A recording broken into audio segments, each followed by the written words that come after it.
Continuing on in the mailbag, we go to Rocket89. I think he's a big Clemens fan.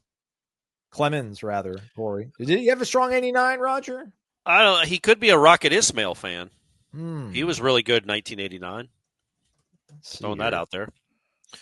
89. He was with the Sox. Well, that doesn't help at all. Why would you show me his batting stats? So AI is supposed to take over the world, and I just Googled Roger Clemens, and the first thing it decides to show me is his batting statistics. Just saying, everybody. Right. Just saying. Right. 89, he went 17-11 with a 3.13 ERA. No All-Star, no Cy Young. That was not good for him at all during that era. He struggled. Anyhow, today's environment, and by the way, we're not going to talk about baseball in this question, everybody. Today's environment makes it clear a team can change in just 1 year, good or bad. This makes it easier to have optimism for the coming season. With everybody basically being a temporary player, though, what I can't do is have any faith a dramatic improvement can be sustained. Now, I don't know if these are the exact words. I'm just kind of trying to piece it all together here, Corey. I think our guy had some typos in here, but our guy Rocket89 basically saying he can't find a way to be overly optimistic that the sustainment, or rather the improvement, will be sustained. Can you highlight some rays of hope for us? I think this is a good entry point into something that we can discuss broadly, generally, strongly. Let's do it. Let's generate discussion. The cameras, they're on. Corey, look good in your. Can you just press a button for us this time? Oh, yeah. Please? There you go. I pressed the button. We started it. It's electric, everyone. There we go. We are generating discussion. It is sparked by Cummins. Give them a follow on Instagram. Again, it's all one word, Cummins Lifestyle. See how the own and line of products can be put into your boat, your RV, or shoot, your camp site, wherever it's going to be. You can take the portable batteries with you wherever you got to go, the portable power stations, that is. Check it all out. Cummins Lifestyle. It's all one word. When you get entered to the drawing, you can also win a Cummins gift bag, but also that end of year drawing for that portable generator and portable power stations, what you all are here for. So Rocket 89, the latest entry into this. So Corey, give us, I sometimes take these questions and hijack them. I'm kind of with Rocket 89 because, the whole thing, the whole belief here is this rebuild, new staff, whole bunch of new players, just save face, right? Like save face, Mike Norvell, prove that you are like the 10-win coach floor that we kind of all hoped that you were.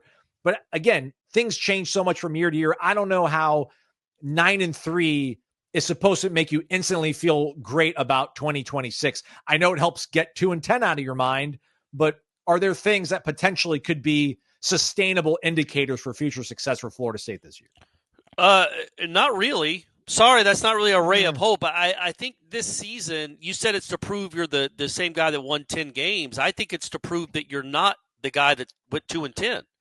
I think you need to use this season to prove that that's never going to happen again. You learn from your horrible mistakes, and that you will be able to at least find some positive out of that horrible negative of last year, and build a team that's competitive. And so if he does that, I just think, man, maybe we keep waiting for the House settlement. I have no idea to be able to comprehend what the landscape will look like in 3 or 4 years. But I know that Michigan was awesome in 2023.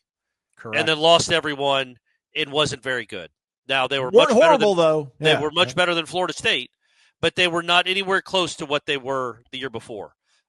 Georgia took a step back. Again, real quick though, sorry Corey, but how good would we would feel good though if we were Michigan? Coming off a national title, you beat your arch rival in their house. Obviously taking a step back, but you still all right, we got some things. I don't know that they believe in the coach though. And if the first time he loses this year, it's going to be more of that. You feel good that you beat Ohio State, but you don't feel good about the 5-6 games you did lose. And you didn't have a quarterback, and you had no plan to get a quarterback. That wasn't great. I just think when you look at the landscape, Georgia took a step back. I know they made the playoff. They shouldn't have made the playoff if Georgia Tech doesn't gag. They should have lost that Georgia Tech game. And again, Georgia was much better than Florida State. I get it. But Georgia, compared to what they were 2 years ago, they had taken a pretty dramatic step back. Teams do that. I just think there's going to be a lot of fluctuation.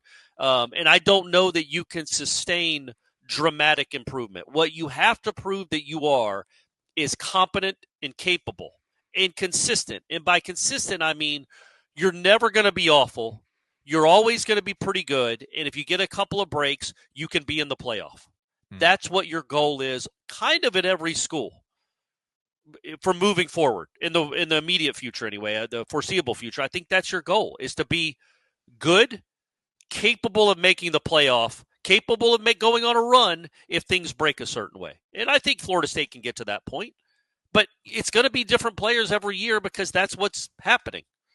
It's just going to, and they are not, and I guess to be the negative Nelly here, I think you'd say, well, if you recruited better, it's easier to sustain when you're keeping the same 50 or 60 guys in your program from year to year, and you're only adding a few. But he's not recruiting at that level right now where he doesn't have to go out and essentially get a whole starting 22 from the portal. And as long as that's happening, I don't know how it's sustainable that you have dramatic improvement. You just want consistency and to avoid 2024 forever. It is kind of a damned if you, it's not damned if you do, damned if you don't. But, we keep, I ran those quotes so many times this spring from Terrence Knighton talking about, if everything goes according to plan, Darrell Jackson's the first defensive tackle taken off the board. Yeah. If James Williams plays to his potential, he won't be here long, AKA he's like a one and done. So then all right, great. You win 9 games, those guys go to the NFL and they become first-round picks. But, where does that leave you next year? Right. So, I do hammer down to the micro. And this is the one kind of shrewd thing that I should give Mike Norvell credit for because I'm really overly critical of what he's done here of late. But bringing in Tommy, so everybody keeps asking, right, Corey, so do we have 2 years with Tommy or just 1 year? Now, that 1 year at UCF, he played in a 5th game, but the 5th game that he played in was the conference title game, which at that point would count against your eligibility and the 4-game limit as a redshirt, but has since been removed. So you can play in bowl games, any postseason games, conference championship games, bowl games. That won't count against your 4th game or your 5th game, rather, to become using one of your years of eligibility. So, if this thing goes well, you have the option to be like, all right, we're going to fight like hell to keep Tommy around, and we probably have some really good standing to get the 1-year waiver, if you want to call that, from the NCAA, and we can keep this thing kind of rolling along. Maybe Deuce Robinson sticks around, or Osman Croma balls out, and you're like, all right, we got an awesome running back, we got an awesome running quarterback. Yeah. If this thing doesn't work out, then you can, and not to the point where you're going to fire Mike Norvell, but if it's 7-5, I don't know if they fire Mike.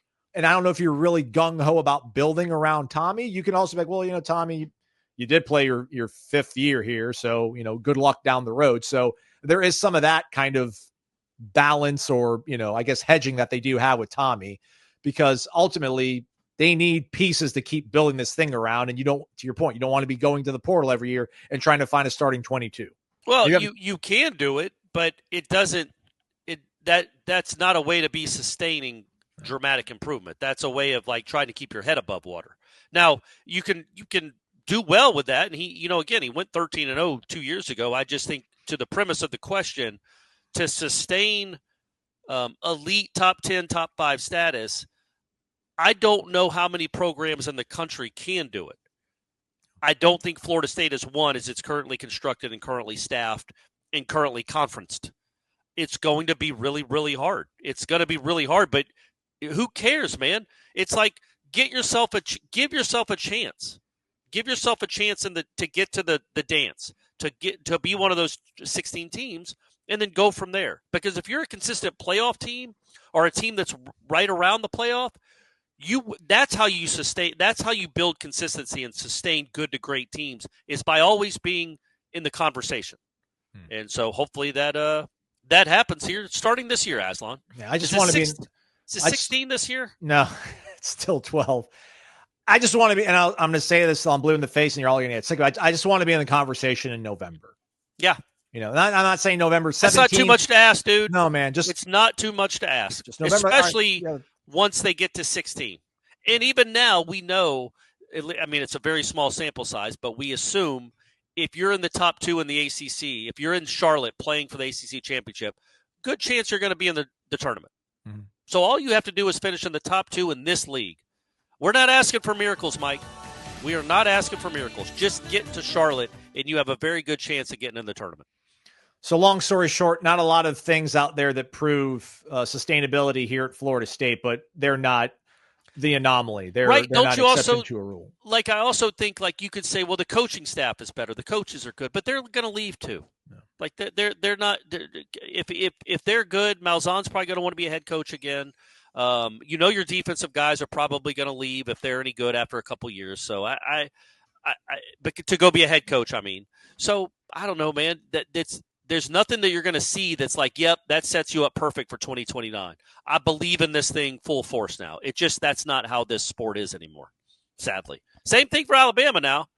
If Alabama goes 9-3 or 8-4 this year, none of those people are going to be thinking, like, yeah, this guy's definitely the answer.